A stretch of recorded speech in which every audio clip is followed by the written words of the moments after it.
2 PM result gapon is 000.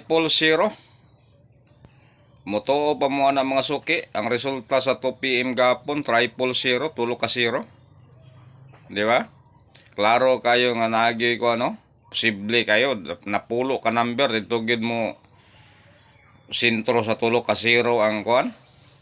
Ang resulta sa 2 PM 5 PM result is 630. Unya ang 4D gabi is 00005, 0. Muna ginaingon kay mga suki nga ginukranay kita ni sa kompetisyon kay ngano man kung ipermente man ko nila andagan sa kompetisyon mo na nga dali ras kayo madakpan nya karon ato na pong gigukod ang ilahang padagan sa resulta. Karon dire mo konsentro sa tong kaida 46 atong kaid ron.